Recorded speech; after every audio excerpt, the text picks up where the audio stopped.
wanted to give you guys a good detail on the leg assembly for this giant Hulkbuster I'm building. This is set number 76210 if you want to look it up, but it's the big one, right? So here I got one of his feet. I want to show you some of the details. On the bottom, you can see they put tires for traction, as well as a little repulsor, kind of as an idea. You can see all the various interconnecting pins on the base of it. Very, very intricate build. I've identified this piece here. It just doesn't want to stay on either leg. Definitely a weak spot, and it's gonna come off on you, so be prepared for that.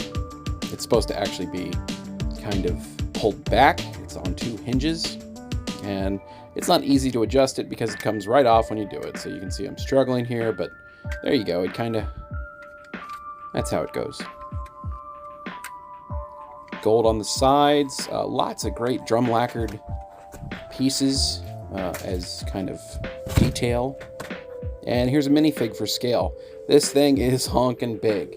This is probably the biggest model I've built. Now here's the upper knee portion of this particular left leg. You can see it's got 5 Technic pins that need to connect to it. Here we'll show you kind of how it goes together. I'll be putting it together here in a moment. So 3 pins up there, 2 on the bottom, and those line up there with the foot and ankle assembly. And it kind of comes together like that. Yeah.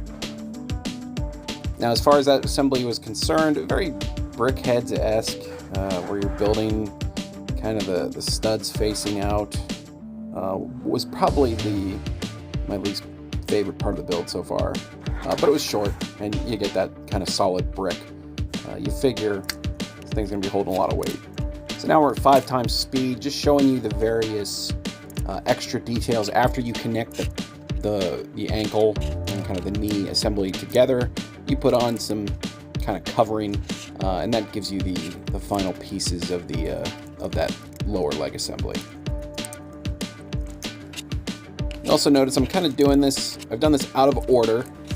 You're supposed to have already connected some of this stuff, but I wanted to keep it separate, at least to be able to show off the intricacies of this build. Now, in order to attach it to the central torso, there's another piece, and that's the upper thigh build.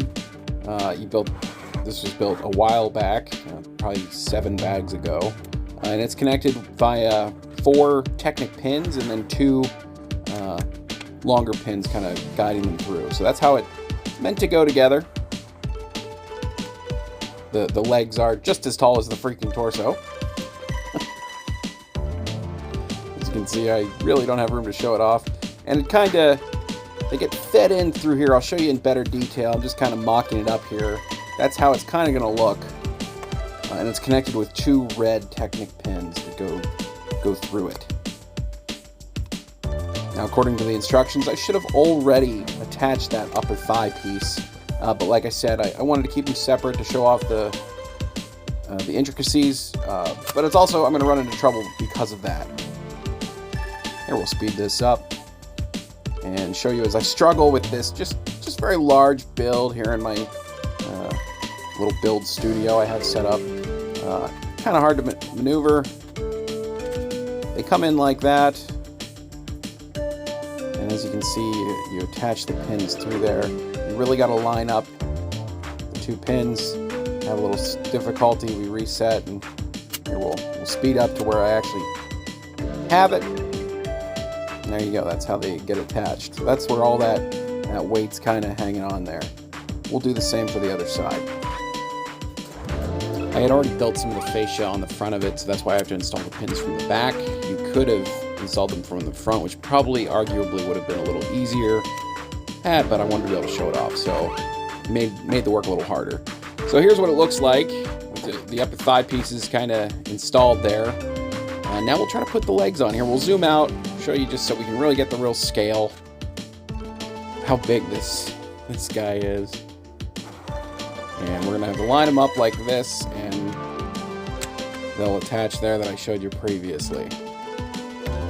It is not easy to do this. as you can see, a lot of the fascia that I had already put on begins to fall apart, especially that piece I identified earlier. This gets a little messy. We'll speed through it, and I'll show you the finished product. So, if you want an easier time, just follow the way the directions tell you to do it. Because you're going to lose pieces, and then you have to spend time rebuilding. But that's fine. Here is the finished product. So far, we are about halfway through the bags. We're a little over halfway.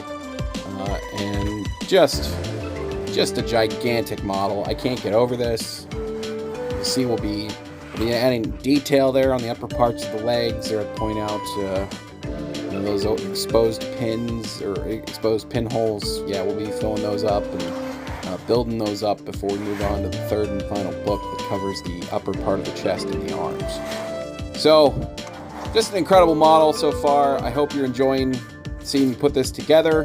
Hey, please like, subscribe, and comment. And I'll keep you posted once it's time to add the arms to this big guy. Thanks for watching.